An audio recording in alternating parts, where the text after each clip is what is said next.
mugira amahirwe yo kuba mu mwanya nk'uyu. Ubwo namwe mwabyemeye, Imana ibaha umugisha. Ariko ubwo muzabona ikizira kirimbura cyahanuwe n'umuhanuzi Daniyeli gihagaze ahera, ubisoma Abyitondere. Umurimo ukomeye rero ukwiriye gukorerwa abasigaye. Marayika aravuze ati, ingabo nyinshi z'abamarayika babi zirabagose, mujarajeze ubwenge bwanyu ngo bushukike buyobye kandi bureke imirimo n'umwiteguro. Marayika aravuze ngo abakomeza isabato dukwiriye gupfa ku ntarije. Haleluya.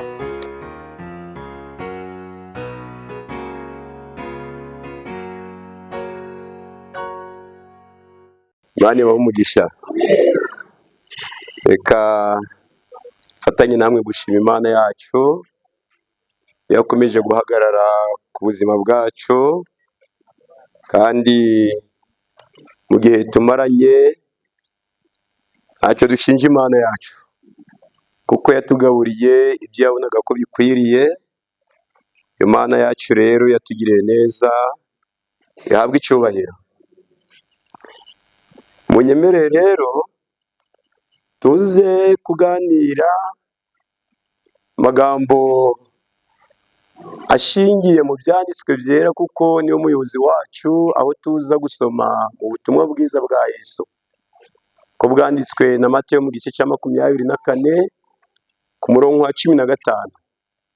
Uyu murongo wari uhatse byinshi kubwira ku bandi, ariko Yesu yaje guhishurira abigishwa be, aho tuza kubona insanganyamatsiko itubwira ngo ubwo muzabona ikizira gihagaze ahera, ubisoma Abyitondere. Ubwo muzabona ikizira gihagaze ahera, ubisoma Abyitondere. Yesu igihe yari yiriwe arimo gukora umurimo muri iki cyumweru giheruka, ubwo yari azi yuko ari hafi gutandukana n'abigishwa be, yifuje kubabwira icyagaragaraga nk'ubwiru kugira ngo babashe kugisobanukirwa, kandi nabo byari ingenzi ngo bakimenye. Muri abakozi b'Uwiteka, Uwiteka yabatoranije mu gihe gisa n'iki ngiki, mugira amahirwe yo kuba mu mwanya nk'uyu. Ubwo namwe mwabyemeye, Imana ibaha umugisha. Igisigaye rero ni ukumenya icyo dukwiye gukora mu gihe gisa n'iki ngiki. Imyaka ibaye myinshi cyane, Yesu abwiye abigishwa be iki kintu gikomeye ngiye kubabwira. Uyu munsi tuvugana imyaka iragera mu 2000, ni imyaka myinshi cyane itari mikeya, ariko n'uyu munsi wa none ni umurongo ngenderwaho nka kimwe mu bihatse itorero ry'Imana ryasigaye, cyangwa se inkingi ikomeye abizera bagize uyu muryango bakwiye kumva neza, bakagira uburyo bitegura. Uyu murongo wa 15 rero muri iki gice cya 24 ari kutubwira hatya hati, turusheho kugendana kugira ngo buri wese arusheho gusobanukirwa. Ariko ubwo muzabona ikizira kirimbura cyahanuwe n'umuhanuzi Daniyeli gihagaze ahera, ubisoma Abyitondere. Igihe Daniyeli yari mu iyerekwa ari i Babuloni, ndagira ngo duhurire muri iki gitabo cya Bibiliya, aho duhurira muri iki gitabo cy'umuhanuzi Daniyeli, twumve iki kizira Daniyeli yavuze n'impamvu yahawe ihishurwa kuri iki kizira, aho tuza guhurira muri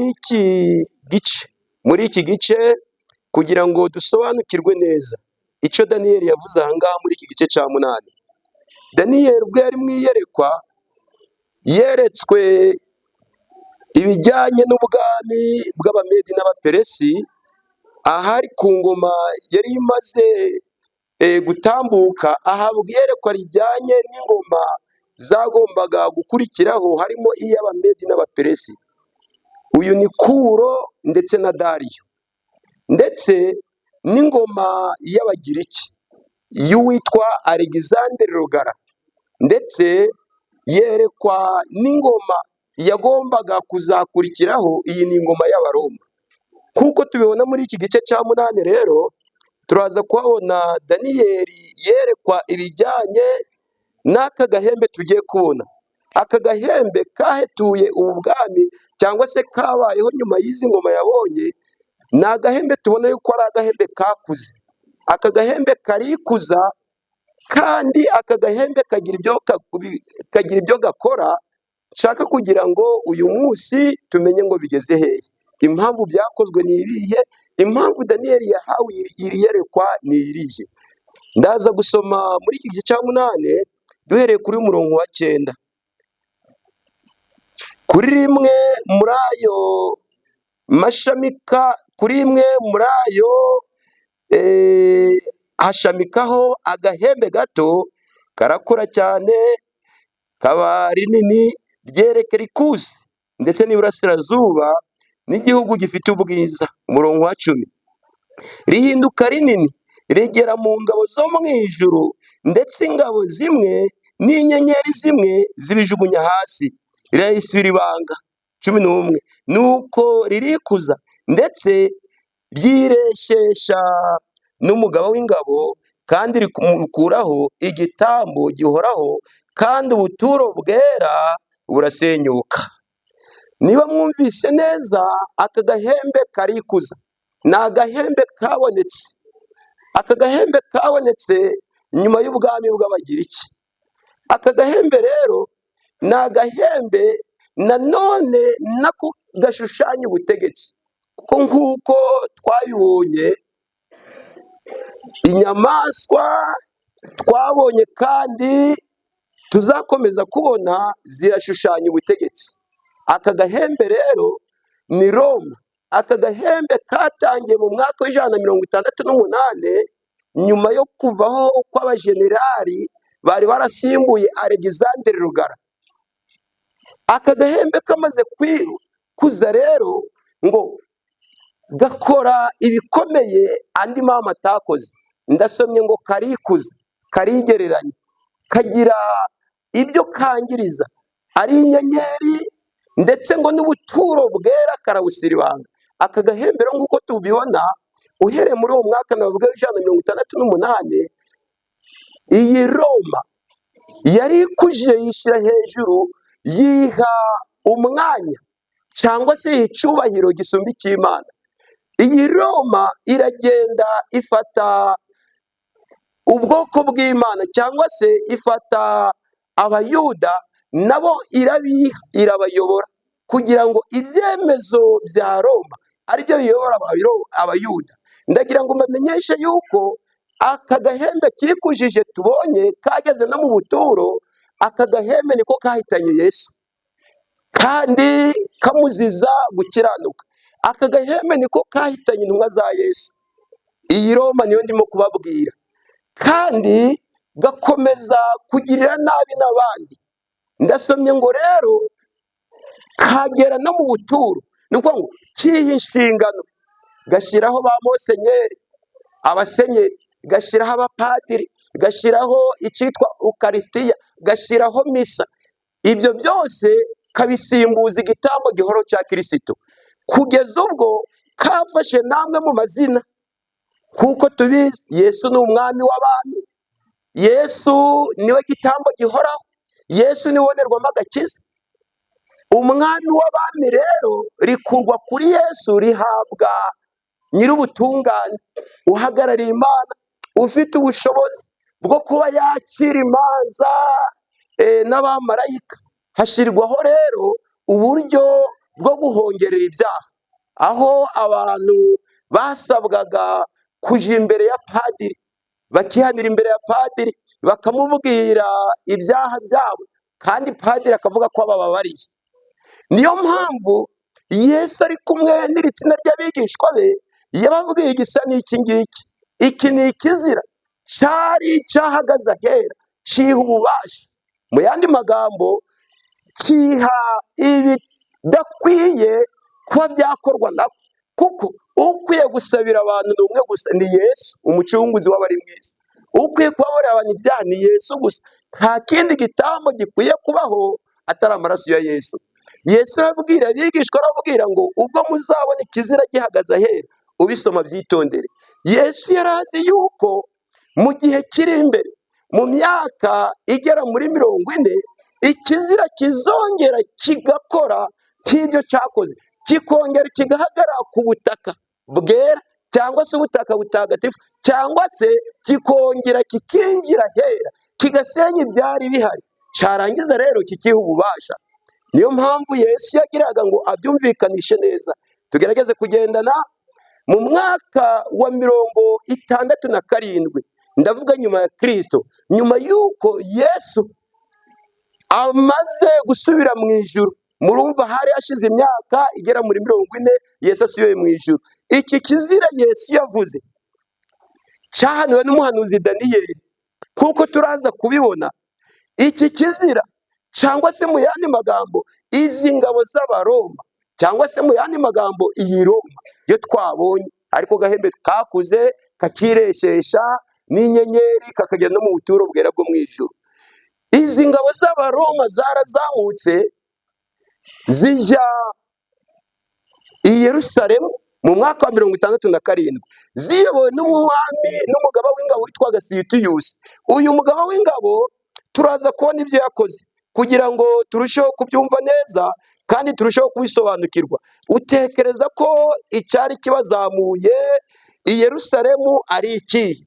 Ndagira ngo mbamenyeshe yuko nta kindi cyari kibajanye, kwari ugusiribanga ubuturo bwera, kwari ukongera gukora nk'ibyo bakoze mu gihe cyashize. Mu mwaka wa 67 rero, ubwo izi ngabo zaziyowe na Sitiyusi, amateka atwereka yuko izi ngabo zageze ahangaha, iki kizira cyageze ahangaha kirangije kirakambika. Kimaze kuhakambika rero, hari ubutumwa twasomye ububanziriza ubwo Yesu yari yarababwiye ngo ubwo muzabona icyo kizira kigeze ahera, abana b'Imana bazi kugenzura ibiho bigeze bakwiye kuzahunga. Haleluya! Bakwiye gutekereza ikizakurikiraho, bakwiye kwitegura guhunga.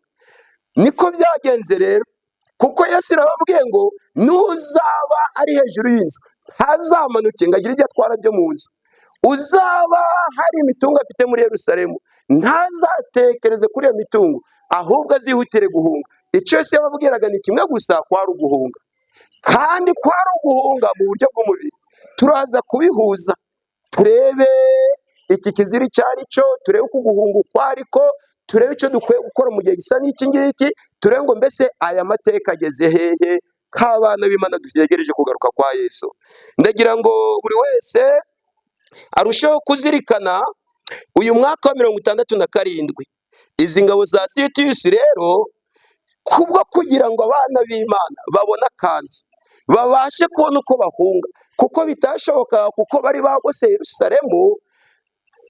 Yesu nyiritorero, Yesu wari uzi yuko hari abakeneye guhunga kugira ngo bakire, yatanze icyanzu. Haleluya!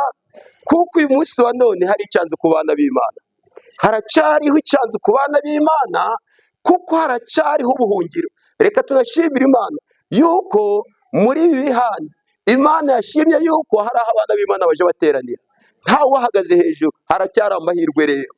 Nuko izi ngabo za Sitiyusi z'Abaroma, iki kizira, nuko mu mbaraga z'ijuru, mu bushobozi bw'Imana, Imana yongera gutera umwete Sitiyusi. I Roma haba imyivumbagatanyo, nuko izi ngabo zongera gukambura zisubira i Roma. Zimaze kuhava rero ntawe uzirukanye, usibye Imana yari ifite umugambi wo kugira ngo ubwoko bwayo bubashe guhunga. Igihe zasubiraga rero, uzasoma mu gitabo cy'umwanditsi Ellen White cyitwa Intambara Ikomeye, uzasoma mu kigwa kivuga ngo kurimbuka kwa Yerusalemu. Aho uzasoma uhereye ku ipaji ya 22, uzabona amateka y'ibyabaye. Igihe rero izi ngabo zasubiragayo, icyakurikiye ngo Abayuda, izi ngabo barazikurikiye bagenda bazica umugenda. Abana b'Imana bari barakurikiranye ubuhanuzi Yesu yababwiye, ababwira ibijyanye n'ikizira, bongeye kuza aya magambo. Kadushima Imana yuko muri iki gihe hari abana b'Imana bari kuza amagambo y'ibyo basomye, bakamenya igihe kigeze bakabasha kwitegura guhunga. nubwo abandi bari kubyina intsinzi banezerewe bari kwinezeza, ariko abana b'Imana barimo mwuka w'Imana bari kubona aho igihe kigeze batangiye guhunga. Imana yacyabwa icyubahiro. Nuko igihe bagarukaga barimo kubyina intsinzi, amarembo ya Yerusalemu yari afunguye, ntawe ushobora gutangira abana b'Imana. Abana b'Imana rero barangije baratangira basohoka muri Yerusalemu. Tubyumve neza, ntabwo gusohoka muri Yerusalemu kwa kiriya gihe mu gihe cy'Abayuda tuza kuguhuza n'abantu bavuga yuko bakwiye kuva mu nsengero. Oya, kwari uguhunga mu buryo bw'umubiri.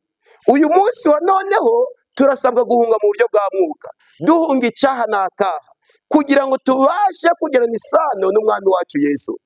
Abana b'Imana rero barangije batera intambwe basohoka muri Yerusalemu. Haleluya. Abandi babyina intsinzi. Iyi myaka 3 n'igice tuyiha agaciro. Izi ngabo za Sitiyusi zivuye ahangaha, hari igihe Imana itanga agahe ko kugira ngo ubwoko bwawe bwitegure bubashe gutekereza neza. Birashoboka ko n'aka gahe Imana yakabongeje. Haleluya. Birashoboka ko akaraga Imana yabongeje. Izi ngabo rero z'Abayuda zigeze muri Yerusalemu zibyina intsinzi, ariko reka dushima Imana yuko abana b'Imana nyakuri, haleluya, abana b'Imana bari barakurikiranye ubuhanuzi bumva neza icyo Yesu yababwiraga bijyanye n'ikizira. Abana b'Imana bari bavuye muri Yerusalemu, mu gihe abandi babasekaga babona yuko batazi ibigezweho. Uyu munsi wa none, isi ya none kubw'ibinezeza, abagabo benshi bari kuryosha, abagore benshi bari kuryosha, abasore benshi nuko, ariko hari n'abagabo bari gutera intambwe mu guhunga icyaha. Imana ibahe umugisha.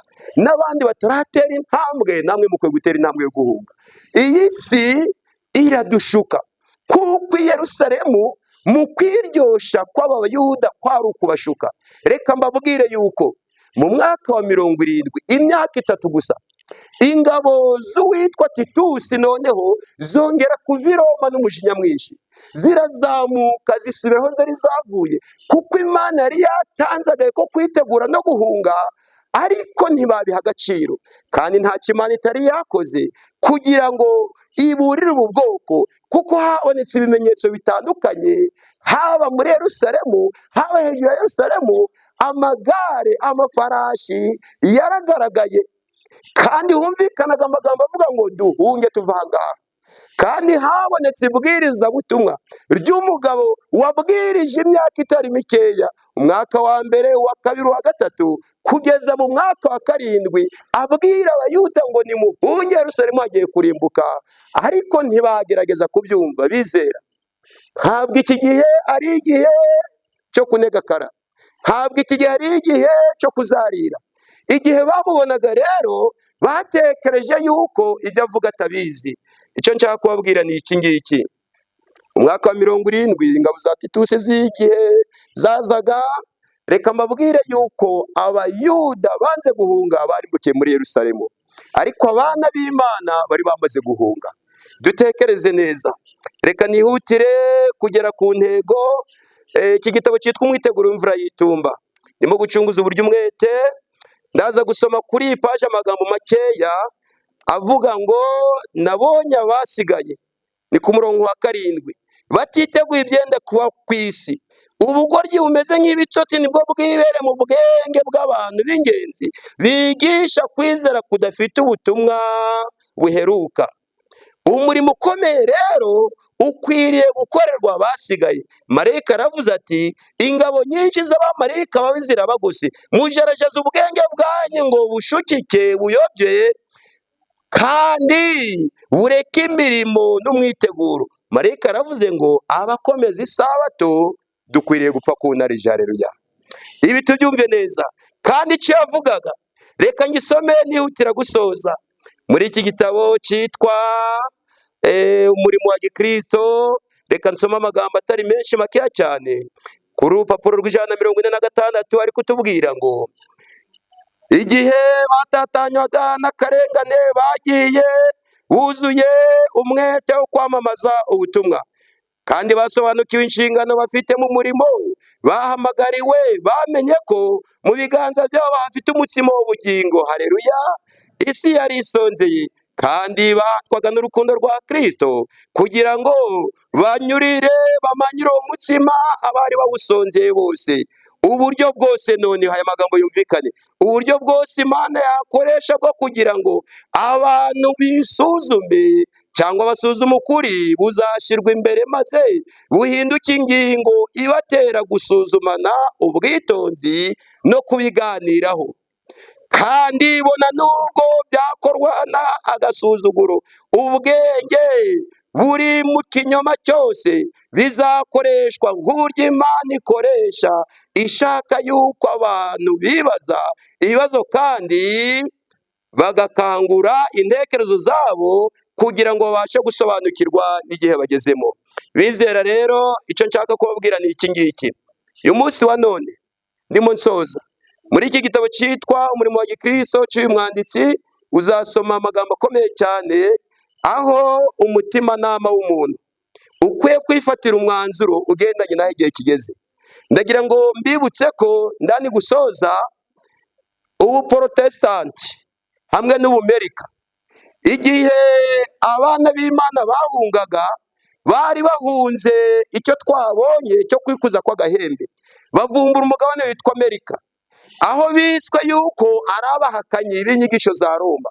Uyu munsi wa none ndagira ngo mbamenyeshe yuko abari bafitanye ikibazo bamaze kongera kunga ubumwe, bongeye guhura.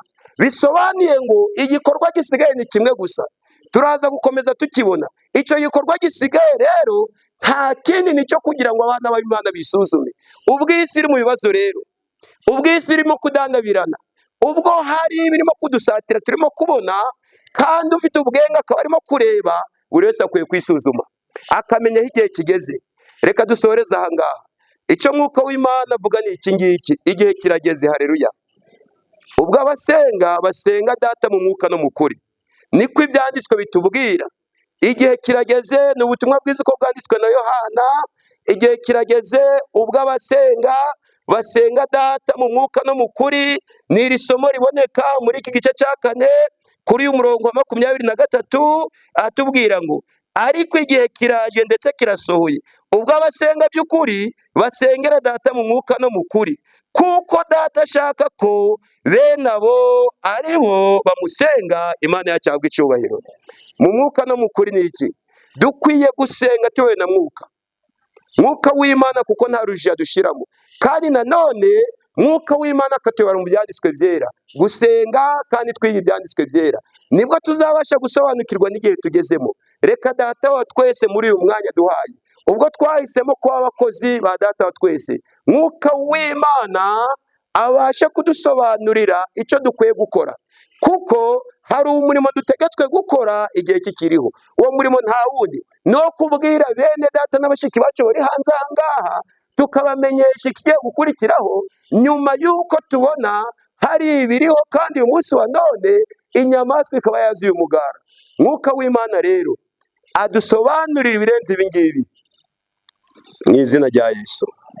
Imana ibahe umugisha.